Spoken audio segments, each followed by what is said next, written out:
오케이. 네, 안녕하세요. 네, 오늘은 빌립보서 2장 말씀 우리가 보도록 하겠습니다. 빌립보서 2장입니다. 네, 빌립보서라는 책은 보면 여러 가지 일단 주된 내용이 있습니다. 일단 빌립보 교회는 어려움 가운데 있는 교회였어요. 근데 어떤 어려움이냐면 첫 번째는 이 성도들은 낙심 가운데 있었습니다. 예. 일단 성도들의 삶이 어려웠다고 해요. 일단 핍박을 받는 상황이었고 재정적으로도 쉽지 않은 상황에 있는 성도들이었고, 그리고 이때 편지를 썼을 때 사도 바울은 감옥에 있었기 때문에 그것 때문에 또 낙심했다고 합니다. 왜냐하면 사도 바울과 일단 빌립보 교회는 정말 친밀한 관계였어요. 아마도 빌립보 교회를 개척한 분이 아마 사도 바울이고, 초창기 때 정말 많은 또 교제를 나누며 가르침을 받고 자라왔다고 합니다. 그래서 아까 얘기했던 재정적 어려움이 되게 컸어요. 근데 이 주제도 빌립보 교회의 주된 내용이 뭐냐면, 너무나도 가난했지만 사도 바울을 계속 긍정적으로 서포트했기 때문에 사도 바울이 감사하다는 말씀을 이 편지에 또 전하게 됩니다. 그리고 마지막으로 또 내용이 있다면 하나됨이라는 내용이 있어요. 근데 어떤 하나됨의 내용이 있냐면 빌립보 교회에서 뭐라고 해야 돼? 의견이 강한 분들끼리 또 많이 충돌이 있었다고 합니다. 그래서 하나됨의 가르침 또한 포함된다고 해요. 그래서 이 편지의 그런 주된 내용을 우리는 보자면, 일단 죽음이라는 단어가 많이 나와요. 근데 그 죽음이 슬픔과 연관되지 않고 사도 바울은 이 죽음을 기쁨과 그리스도의 영광으로 많이 또 이게 짓게 됩니다. 그게 1장, 2장, 3장 계속 주된 내용으로 나오고, 그리고 예수님을 바라보는 것, 그분을 온전히 본받는 것 또한 이 편지의 내용 중 하나입니다. 그래서 우리가 2장 이게 초반을 보면 그렇게 나와 있죠. 하나됨을 얘기하면서 너희들이 같은 마음이 됐으면 좋겠다, 하나가 됐으면 좋겠다, 같은 사랑 안에 품었으면 좋겠다라고 얘기하면서 2장 5절을 보면 그렇게 얘기하죠. 이 안에 네 마음을 품을 곧 예수 그리스도의 마음이니 라고 해서 예수 그리스도의 예를 줍니다. 그분의 겸손, 그분의 죽음, 그리고 죽고 나서 하나님께서 다시 높이 들어 올리는 부분까지도 사도 바울이 여기서 얘기해 주고 있어요. 그리고 많은 격려가 들어가는 편지입니다. 1장, 2장, 3장, 4장 통틀어 보면 끊임 계속 사도 바울은 이 빌립보 성도들을 위로하고 격려하는 차원의 이 책이 돼요. 그래서 이 편지는 뭘 잘못했기 때문에 혹은 누구를 가르치기 위해서보다는 너무나도 사랑하고 애틋한 사이였기 때문에 간절한 마음으로 또 사랑하는 사람에게 쓰는 편지의 또 스타일이 조금 더 담겨져 있습니다. 그래서 우리는 딱 그 1장, 2장 그 내용을 알고 12절부터 18절까지는 정말 빛나는 사람 혹은 빛나는 믿는 자가 무엇인지에 대해서 사도 바울이 얘기해주고 있어요. 그래서 우리가 그 단어를 우리가 오늘 본문에 보게 될 텐데, 그 본문의 단어 혹은 원어를 살피면 그런 뜻이 담겨 있습니다. 여기에 나와 있는 빛은 빛나는 별 혹은 빛나는 작은 별이라는 뜻을 갖고 있습니다. 그래서 오늘 주제 빛나는 사람들 우리 보겠고요. 빌립보서 2장 12절부터 18절 우리 보겠고요. 일단 첫 번째 포인트는 12절부터 13절 빛나는 구원, 그리고 14절부터 16절 전반 부분 빛나는 말, 그리고 마지막 16절 후반부터 18절까지 빛나는 삶. 그래서 빛나는 구원, 빛나는 말, 그리고 빛나는 삶. 그렇게 오늘 또 우리가 나눠보도록 하겠습니다. 그러면 혹시 유형제 12절부터 18절 혹시 읽어주실 수 있을까요?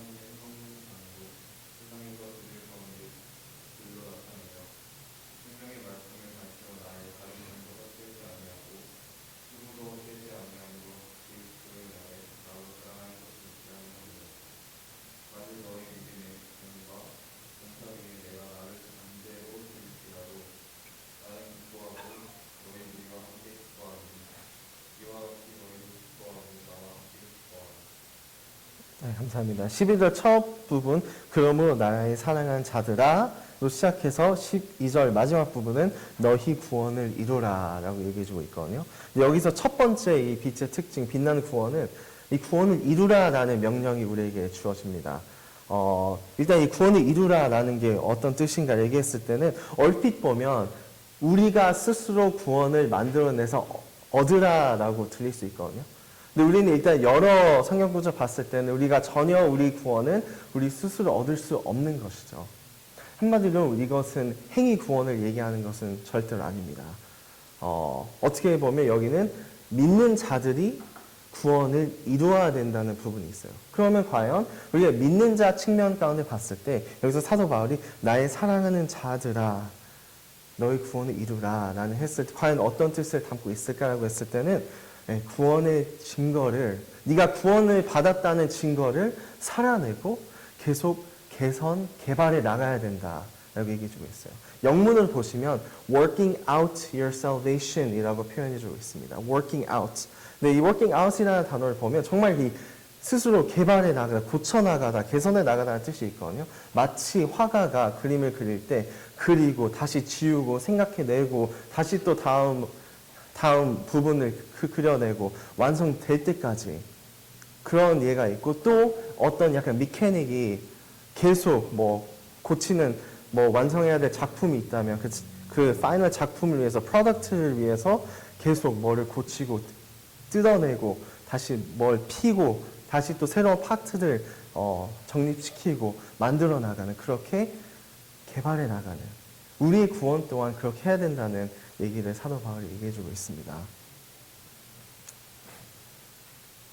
우리의 구원을 이루는 자가 과연 어떤 뜻일까요? 처음에 아담이 죄를 졌을 때 어떤 일이 일어났었죠? 하나님과 인간 사이가 분리가 됐었죠.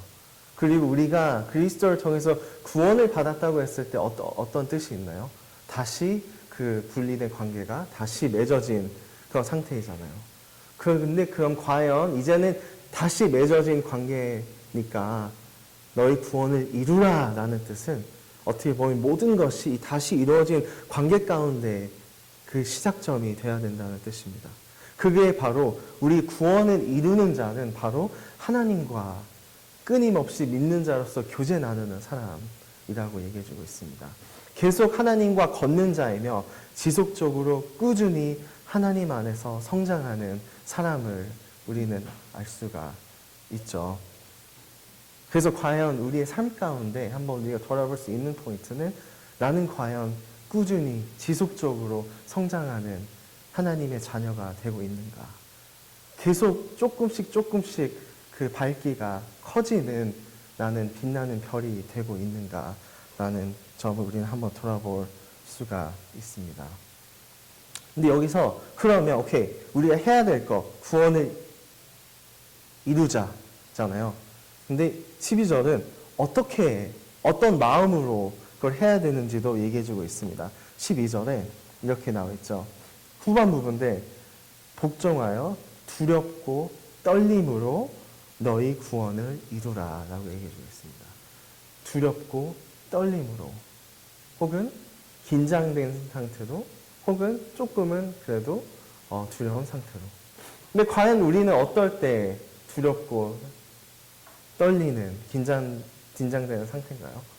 제가 생각할 수 있는 거는 공연을 준비할 때, 큰 발표가 있을 때, 혹은 큰 경기가 있을 때, 혹은 면접을 준비할 때, 아니면 정말 중요한 시험을 앞둘 때 저는 두렵고 떨리거든요. 근데 그만큼 이 두렵고 떨리는 마음은 진짜 가볍게 여기지 않는 마음인 거예요. 가볍게 여기지 않을 뿐더러 매우 진지하고 매우 우리가 그런 두렵고 떨리는 상태이면 그게 우리 현재의 1순위잖아요. 내가 공연을 준비하면 그게 나의 1순위가 되고 내가 큰 경기 혹은 스포츠 대회가 있으면 그걸 위해서 나는 1순위를 준비하고 근데 사도 바울이 얘기하는 것은 너희의 구원을 이루는 일은 정말 두렵고 떨림 가운데 해야 된다는 겁니다.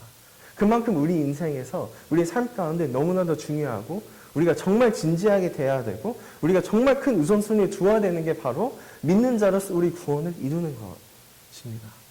계속 우리가 개발해 나가야 된다는 부분인 거예요.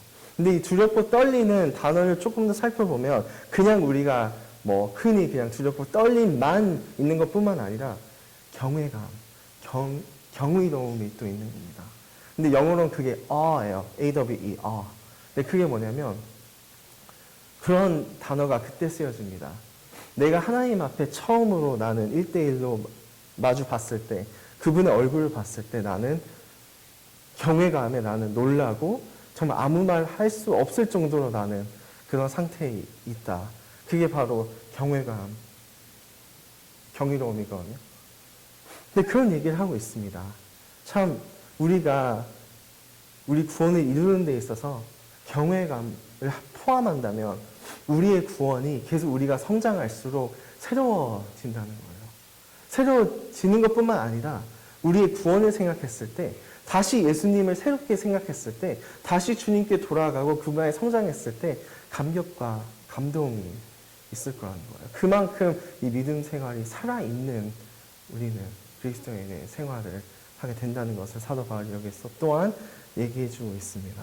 그리고 12절에 또 얘기하는 것은 우리가 이제 봤던 건 오케이, 이제 구원을 이루어야 된다. 우리 목적이 있죠. 어떤 마음으로, 두렵과 떨림으로, 그리고 마지막으로는 언제, 어떻게 라는 질문에서 그것도 얘기해 주고 있어요.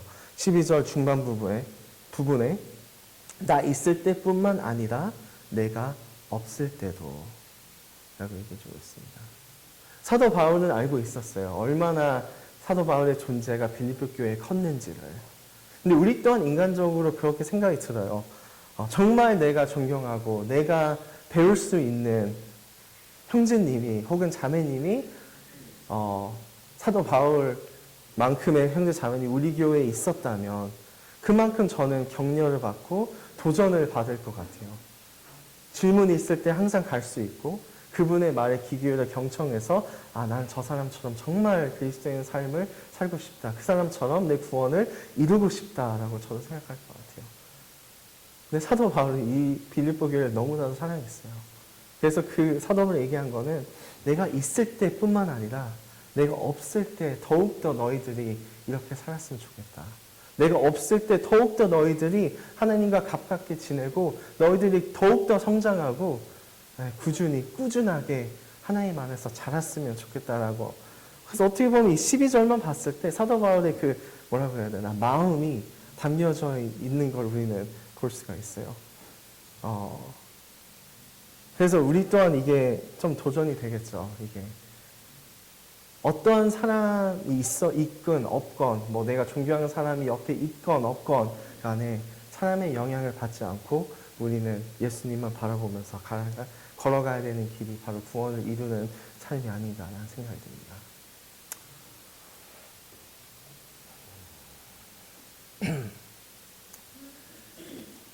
그리고 13절 가시면 이렇게 나와 있습니다. 너희 안에서 행하시는 이는 하나님이시니 자기의 기쁘신 뜻을 위하여 너희 소원을 두고 행하게 하시니라고 얘기해 주고 있습니다. 얘기했던 것처럼 참 구원을 이루는 부분은 참 우리와 저와 하나님 1대1 관계로서만 할 수밖에 없는 일입니다. 근데 여기서 우리 과정 가운데, 우리가 이 성화 과정 가운데 그런 생각이 들어요. 다들 아마 인정하시는 부분은, 공통적으로 인정하시는 부분은 그거일 겁니다.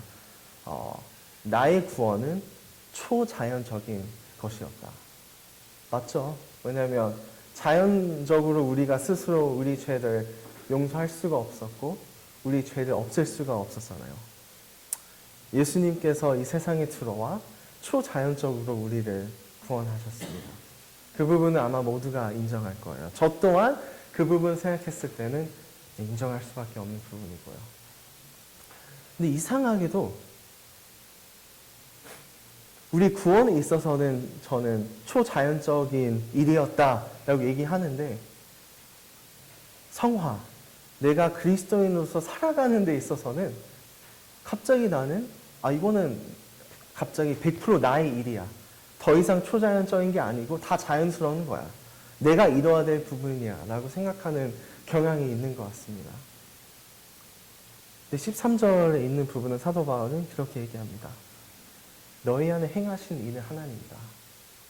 너희 행하신 이는 지금 너희 믿는 자 삶 가운데 같이 일어나는 일은 초자연적인 일이다. 라고 얘기해주고 있습니다. 그리고 하나님은 우리 안에 일하는 것뿐만 아니라 그분의 기쁘신 뜻으로 우리를 인도를 해주신다는 거예요. 그래서 하나님의 기쁘신 뜻을 위하여 하나님으로 인하여 우리가 하나님 안에서 성장하도록 한다고 얘기해주고 있습니다. 그래서 이 구원의 빛을 생각했을 때는 그리스도 안에 살아있는 교제를 통해 지속적으로 성장하는 삶. 두 번째, 그리스도의 능력을 경험하며 변화되는 삶. 그리고 사람이 아닌 그리스도를 의지하는 삶이 되겠습니다. 그래서 우리의 믿음 또한 다른 어떤 이도 아닌 우리 구원하신 예수 그리스도 안에서 그분을 믿고 찬양하고 예배하며 섬기고 나아가는 우리들이 됐으면 좋겠습니다. 그래서 첫 번째, 빛나는 구원 우리는 봤습니다. 두 번째, 빛나는 말 우리는 넘어가겠습니다. 14절, 모든 일을 원망과 시비가 없이 하라. 혹은 불만 불평 없이 하라. 저는 불만 불평이라는 단어들 이 부분에는 계속 쓰도록 하겠습니다. 모든 일을 불만 불평 없이 하라라고 얘기해 주고 있습니다. 그래서 우리가 14, 15 봤을 때는 이게 단순해요. 불만 불평은 빛의 특징이 아닙니다. 그거는 확실합니다. 그리스도인의 특징이 절대 아닙니다. 심지어 여기 모든 일이라는 단어가 나와 있기 때문에 이거는 뭐라고 해야 되나 빠져나갈 구멍이 좀 없는 것 같아요. 조금이나마 불만 불평은 하나님께서 원하시지 않는 우리의 특징이라고 얘기해주고 있죠. 그렇게 비교합니다. 15절 보면 너희는 흠없고 순전하여 어그러지고 거스리는 세대 가운데, 어그러지고 거스리는 세대, 이 두 단어가 똑같이 어디에 사용되냐면 신명기에 광야 생활했던 이스라엘 민족을 뜻합니다. 그 세대를 표현해주고 있어요. 그 세대를 이 세상에 우리가 사는 세상을 비유를 해주고 있거든요. 근데 우리는 때로는 이 광야에서 행했던 이스라엘 민족 했을 때는 그 세대 불만 불평만 있었던 세대야라고 결론을 짓는 좀 그런 게 있는 것 같아요. 근데 우리는 그때로 돌아가 보잔 말이에요. 출애굽기를 다시 읽어보고 민수기를 한번 읽어보면 그들의 패턴은 이랬습니다. 하나님께서 큰 일을 하세요. 기적을 하세요. 그들을 구원하세요. 그리고 그 다음의 반응은 이스라엘 민족은 정말 하나님을 찬양하고 인정하고 예배하고 높입니다. 근데 얼마 지나지 않아 그들의 눈, 그들의 판단, 그들의 시선과 기준 가운데 뭐가 성이 차지 않으면 불만을 하기 시작해요. 불만을 하면 하나님께서 그걸 또 들어주시고 이루어주세요. 기적적으로. 그들을 또 살리세요. 그리고 이스라엘 민족들은 또 다시 하나님을 인정하고 높이고 예배를 드리고 영광을 돌립니다. 근데 얼마 시간이 지나지 않아 그들의 눈에, 기준에, 판단에 뭐가 성이 차지 않으면 그거에 또 불만 토로를 해요. 그 세대를 여기서 사도 바울은 비유를 하고 있습니다. 근데 우리가 그 패턴을 보면 솔직히 우리랑 별 다를 게 없다고 저는 생각이 듭니다.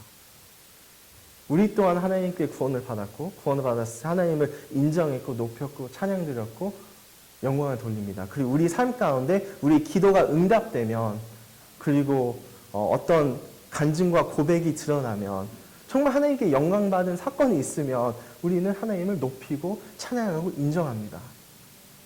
근데 우리도 얼마 머지않아 우리의 눈, 우리의 판단, 우리의 기준 가운데 성치 않으면 바로 시작하는 게 우리 또한 불만, 불평이 아닌가라는 생각이 들어요. 근데 사도 바울의 명령은 그겁니다. 그 세대와 같이 되지 말고 그 세대와 달리 분리돼서 너희는 모든 일에 불만 불평 없이 하라. 그게 바로 사도 바울이 여기에 있는 우리를 향한 명령, 빛나는 말입니다. 일단 그 신약 가운데 불만 불평을 조금 더 공부해 봤어요. 근데 우리 삶 가운데 영향이 되게 크더라고요. 일단 첫 번째, 우리가 불만 불평을 할 때 기분이 좋다는 연구조사가 나왔습니다. 우리는 불만할 때 그 시간에 우리는 기분이 좋아진다고 해요. 왜냐하면 내가 뭘 토로하면 누가 듣잖아요. 근데 누가 들었을 때, 내 말을 누가 들어주고 인정해 주는구나 라는 우리가 무의식적으로 생각했을 때 그 사람과 커넥션이 생기고 그걸로 인해서 그 순간에 우리는 기분이 좋아진다고 합니다. 또 다른 불만 불평의 특징은 우리 우리의 자존감을 높여준다고 합니다. 왜냐하면 뭐에 대해서 불만 불평할 때 거의 대부분 누군가 깎아내려가요. 어떤 대상에 있고 그 사람을 깎아내리면서 내 불만 불평을 토로하는데 그걸 하면서 우리 머릿속에 어떤 일이 발생하냐면 우리가 그 깎아내는 사람보다 더 높아지는 내가 저 사람을 판단할 수 있는 그런 위치까지 간다고요. 그래서 기분이 좋은 거예요. 내가 정말 중요한 사람이 된 것 같고 내가 자아가 정말 힐링되는 것 같고 그런 영상이 일어난다고 합니다. 마치 그런 거죠. 우리가 뉴스를 틀고 어떤 법에 대한 우리가 불만을 하잖아요. 저러면 안 돼. 이 법은 아무런 유익이 없어. 근데 우리가 딱 그 할 때 우리 내 속에 어떤 일이 일어나냐면 내가 법보다 더 똑똑하다. 내가 이 법을 만든 사람보다 더 똑똑하다라는 그 기분이 든다는 겁니다. 근데 결국에는 이 모든 조사를 다 마쳤을 때 공통점은 그거예요. 불만 불평을 더 많이 하는 사람일수록 결국에는 그 사람은 덜 행복하다는 거예요. 전체적으로 봤을 때.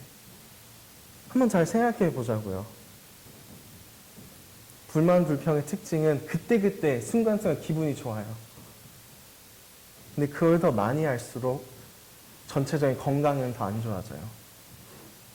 그래서 제가 딱 이걸 공부하면서 생각 들었던 건 이 불만 불평도 이 마약 같은 존재구나. 정말 심각하게 진짜 마약 같은 존재구나.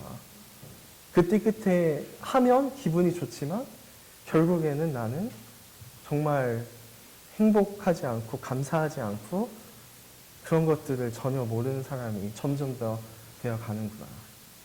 그래서 결국에는 불만 불평이 정말 심한 사람들, chronic complainer라고 하거든요.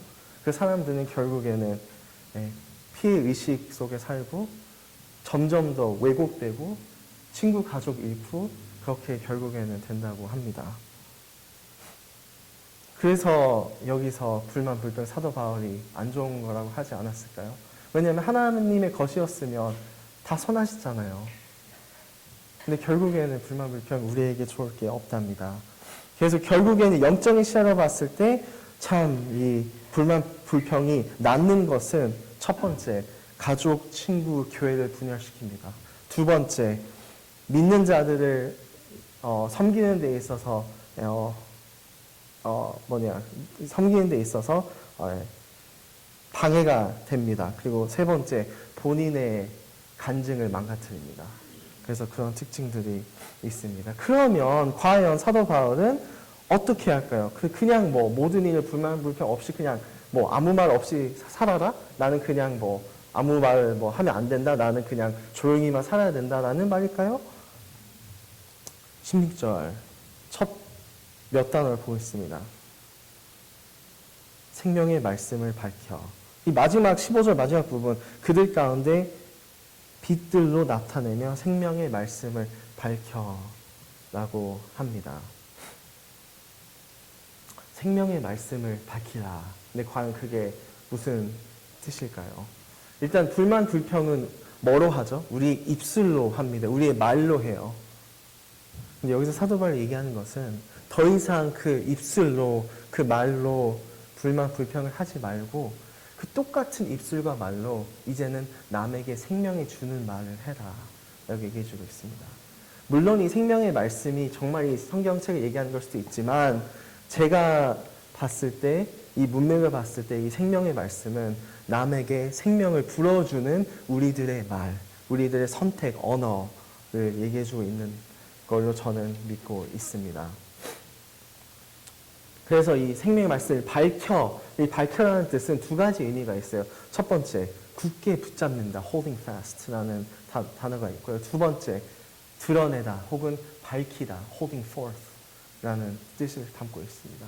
그 얘기는 그거예요. 우리가 정말 이 생명에 주는 말씀을 우리 가운데, 삶 가운데 붙잡아야 된다는 거예요. 좋은 것들, 생명에 주는 말씀을 우리 안에 우리는 보고 읽고 우리 걸로 만들고, 그리고 두 번째, 우리 거를 만들었으면, 우리가 굳게 그걸 붙잡았으면 이제는 이 생명의 말씀을 우리 입술로 선포해야 된다, 드러내야 된다라는 부분 또한 담겨져 있습니다. 그래서 빛나는 말들 되게 많이 있을 것 같아요. 누군가를 격려해주고 위로해주고 가르침에 유익이 있고 때로는 권면할 필요도 있고 믿음의 고백이 될 수도 있고 찬양이 될 수도 있고, 그리고 좀 저는 개인적으로 많이 또 찔리는 부분이 감사를 하는 말, 감사를 드리는 말이 될 수 있지 않나 라는 생각이 또 듭니다. 그래서 우리는 정말 누구에게 어떤 일, 모든 일 생각해 봤을 때 첫 번째 우리가 생명의 말을 해야 되는 대상, 불만, 불평 없어야 되는 대상은 그럼 하나님이 아닌가 싶어요. 그게 무슨 뜻이냐면, 우리는 때로는 불만, 불평할 때가 하나님의 섭리가 내 마음에 안 들 때인 것 같아요. 분명 하나님은 하나님의 섭리대로 우리 삶을 이끌고 있죠. 그리고 우리 삶에 일어나는 모든 일들이 하나님의 뜻 가운데 허락하신 일이란 말이에요. 근데 때로는 우리는 좋은 일을 하나님께 찬양하고 우리 시선에 안 좋은 일이 있다면 우리는 불만, 불평을 하게 되잖아요. 그래서 첫 번째는 누구에게 우리는 생명의 말씀을 처음부터 드려야 되냐고 하면 저는 아버지 하나님인 것 같아요. 내 인생을 이끌어 주시고 모든 것을 다 아시고 합당한 때에 합당한 뜻을 이루시는 하나님께 먼저 그래야 된다고 생각이 들고, 두 번째는 서로가 아닌가 싶어요. 교회가 되겠죠. 서로 믿는 자들 사이에서 우리는 불만 불평 없이 또 생명의 말씀을 불어넣는 그런 자들이 돼야 된다고 생각이 들고, 마지막에는 이 세상에 나갔을 때 우리가 직장인으로 학생으로 세상 앞에 섰을 때 거기서 또한 불만 불평 없이 생명의 말을 불어넣는 그런 빛나는 말을 하는 빛나는 별이 되어야 되지 않나 생각이 듭니다. 마지막 16절부터 18절 읽겠습니다. 16절 후반 부분, 처음부터 읽겠습니다. 생명의 말씀을 밝혀 나의 다름질도 헛되지 아니하고 수고도 헛되지 아니하므로 그리스도의 나로 자랑할 것이 있게 하려 함이라. 만일 너희 마음이 재물과 봉사 위에 내가 나를 관제를 드릴지라도 나는 기뻐하고 너희 무리와 함께 기뻐하리니 이와 같이 너희도 기뻐하고 기뻐하라. 이 부분 들어가기 전에 그 두 번째 포인트 딱 한 가지를 더 마무리하겠습니다. 저는 개인적으로 이 불만 불평에 대해서 실행하는 부분이 있어요. 근데 그게 뭐냐면, 내가 불만 불평을 할 때 그걸 좀 인지하려고도 노력을 요즘은 하고 있습니다. 인지를 해서 이게 아니구나, 내가 지금 죄를 지고 있구나, 이거는 그만해야 된다고 인지하고 그것을 나는 어떻게 이걸 생명의 말로 다시 돌이킬 수 있을까라는 좀 불만을 세보는 연습을 하고 있습니다. 근데 신기하게도 세보면 생각보다 많아요. 그래서 오늘 또 말씀을 적용하는 포인트에 있어서 성도님들도 한번 불만을 하루라도 한번 세보는 것도 저는 나쁘지 않다고 생각이 듭니다. 아무튼 간에 16절, 18절 빛나는 삶으로 저는 가겠습니다. 16절 후반부에 그렇게 얘기해주고 있어요. 나의 수고가 헛되지 아니함으로 너희들이 계속 자라고 나의 자랑할 것이 됐으면 좋겠다라고 얘기해주고 있는데, 여기서 16절에 그리스도의 날에 나의 자랑이 되어라. 그리스도의 날에. 어떻게 보면 이 그리스도의 날이 정확히 언제냐라고 학자들 가운데 많은 그런 의견들이 있는데, 뭐 우리가 뭐 오늘 얘기하는 것은 뭐 훗날이에요. 훗날에 사도 바울은 내가 먼 훗날에 예수님을 직접 뵙고 그 날에 나는 너희의 근황을 알고 싶다. 그리고 그때에 정말 너희들이 빛나는 삶을 살아서 나의 기쁨이 되었으면 좋겠다라고 얘기해주고 있습니다. 다시 한번 사도 바울의 정말 이들이 향한 정말 애틋한 사랑이 정말 느껴질 수 있어요. 그런 겁니다. 마치 우리가 다 하늘나라에 갔어요. 다 하늘나라에 가고 우리는 드디어 우리를 구원해 주시고 우리의 평생 삶을 이끌어 주신 예수님과 마주보는 그 순간이에요. 근데 사도 바울은 그런 거예요. 그 순간 가운데에서도 그런 얘기를 한다는 거예요. 빌립보 성도들 어디 갔어? 잘 살았대? 잘 끝냈대? 계속 성장하면서 빛나는 삶을 살았대? 그렇게 물어본다는 거예요, 사도 바울이. 근데 저는 이거 보면서 야, 참 이게 배워야 될 부분은 사도 바울이 성도들 생각하는 그 마음과 사랑이 정말 배울 수 있겠다는 생각이 들었어요. 과연 나 또한 하늘나라 갔을 때 예수님과 마주했을 때 내 입술에 그게 과연 나올 수 있을까? 어시스턴교회 성도님들 잘 살았대? 잘 마무리했대? 경주를 열심히 뛰었고 정말 이 세상을 편히 빛나는 삶으로 눈을 감았대? 과연 우리 또한 그런 사랑을 가질 수 있는지 라는 생각을 해봤고요. 네, 다시 한번 성도들의 성장은 바로 바울의 기쁨이었다고 합니다. 그래서 17절에 내려가면 이렇게 얘기해주고 있어요. 만일 너희 믿음의 재물과 봉사 위에 내가 나를 관제로 드릴지라도 나는 기뻐하고 너희 무리와 함께 기뻐하리니. 자, 이 17절은 조금 이게 어려울 수 있는데 한 그림을 그리면 좀 쉬워요. 일단 너희의 봉사라는 단어가 나오죠. 근데 여기에 봉사 원어상으로 보면 섬김의 봉사가 아닙니다. 섬기의 봉사보다는 로마서 12장 2절에 나와 있는 영적 제사의 봉사에 더 가까워요. 영적 제사. 자, 그래서 우리 봉사를 보면 너희들의 영적 제사. 그리고 그런 의미가 있습니다. 제사장이 제사를 드리는, 영적 제사를 드리는 그런 뜻이 있어요. 그래서 이 그림을 보면 이 빌립보 성도들이 영적 제사를 드리는 제사장인 그림이 우리는 나오고, 여기에 있는 너희 재물, 너희 믿음의 재물은 그 제사장, 빌립보 성도들의 하나님께 드리는 재물이 되겠죠. 바로 믿음의 삶입니다. 그리고 마지막은 관제가 나오죠. 근데 여기는 사도 바울의 내가 나를 관제로 드리니 drink offering입니다. 그래서 이 세 가지 플레이어들이 나와요. 그 당시 이 편지가 쓰여졌을 때 이방인 제사 혹은 유대인 제사로 돌아가면 제단이 있었고 그 제단 위에 제물이 있었고 그리고 제사장이 관제를 들이부어요. 근데 그걸 부었을 때 어떤 의미를 갖고 있냐면 내가 제사장으로 이 제물과 함께 완전한 헌신과 순복을 하나님께 하면서 드리겠다라는 뜻을 갖고 있습니다. 그래서 우리는 이걸 다 종합해 봤을 때 사도 바울은 이런 얘기를 해주고 있습니다.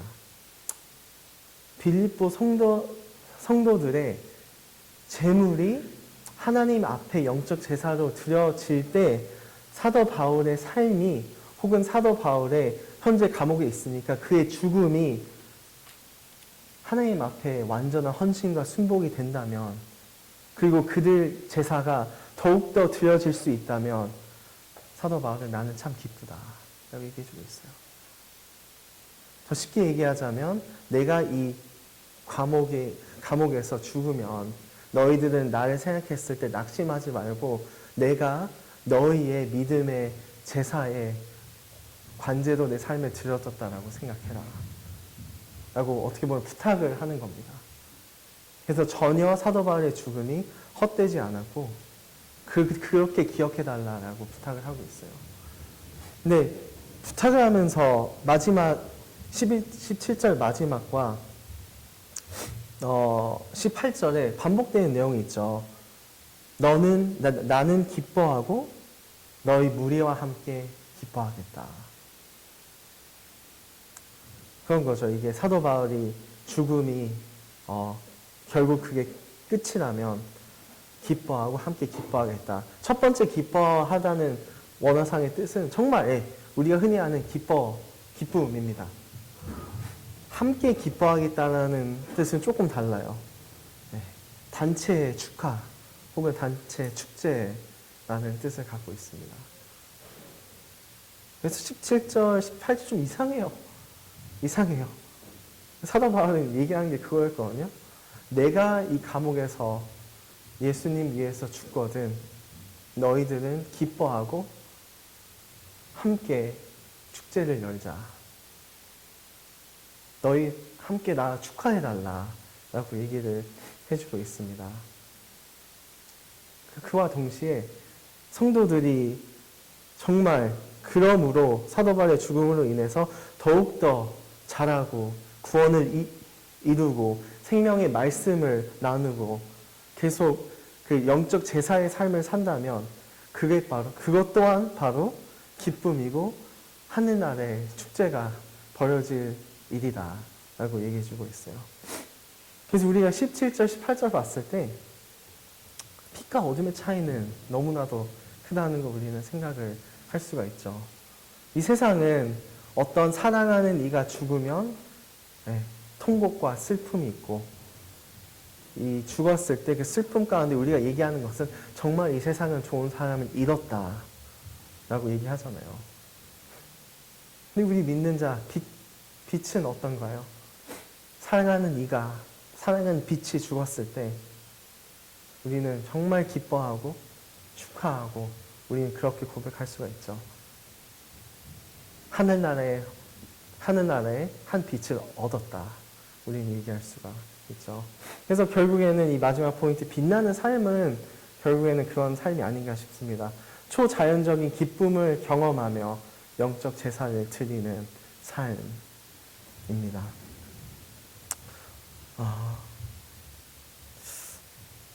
우리 모두에게는 영적 재단이 있습니다. 한 사람 한 사람 우리 영적인 세계에서는 영적 재단이 있어요. 근데 제가 드리고 싶은 질문은 형제 자매님 영적 재단 앞에 무엇을 갖고 나오십니까? 형제 자매님의 영적 제사 혹은 믿음의 재물은 어떻게 생겼습니까? 아직 그 제단 앞에 내가 아직 하나님께 드리지 못한 부분 혹은 비밀이 있습니까? 아직도 마음 가운데 내가 불만, 불평을 놓지 않는 부분이 있습니까? 그리고 하나님의 제단 앞에 나의 시간을 주님께 못 드렸습니까?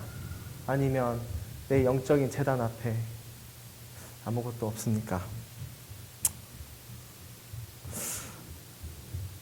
우리가 원하는 건 정말 이 초자연적인 예수님의 기쁨을 경험하며 이 세상과 이 믿는 자들 함께 기쁨의 축제를 열고 동시에 하늘에 우리의 삶을 봤을 때 하늘의 축제가 있었으면 좋겠습니다. 그래서 빛나는 빛으로 사는 삶이란 우리가 결론 지으면 뭘까요? 첫 번째, 구원을 이루고 만들어 나가는 삶. 두 번째, 불만 불평이 아닌 생명의 말을 하는 삶. 그리고 마지막, 기쁨 가운데 주님께 드리는 삶이 되겠습니다. 성경은 빛을 얘기할 때 우리 세상 가운데 분리되는 삶을 살라고 얘기해주고 있습니다. 근데 그 분리되는 삶이 지역적으로 우리가 분리하는 것은 아니죠. 빛나는 삶이란 우리의 삶이 이 어두운 세상 가운데 밝게 빛나는 삶입니다. 그래서 부디 우리 워싱턴 교회 성도님들의 삶이, 형제 자매님들의 삶이 그 어둠 가운데 묻히는 삶이 아니고 이 화면에 있는 것처럼 어둠 가운데 묻혀서 깜깜한 이 삶이 아닌 정말 이렇게 성경에 나와 있는 우리는 빛나는 별이 이라고 나와 있듯이 이렇게 밝게 어둠 속을 뚫고 나아가는 작은 별들이 됐으면 좋겠습니다. 네, 기도하고 마무리하겠습니다. 네, 아버지 하나님, 이 시간 또 말씀을 봤을 때 참 하나님의 말씀에 생명력이 있다는 것을 또 알게 되고 참 이 생명 빛나는 사람들, 이 빌립보서 말씀을 통해서 한 주 동안 우리가 묵상을 하고 삶에 적용을 해서 더욱더 빛나는 주님의 빛으로 살아갈 수 있도록 기도 부탁드립니다. 주님의 말씀이 역사하도록 우리 삶 가운데 능력하기를 기도합니다. 이 기도는 예수 그리스도 이름으로 기도되었습니다.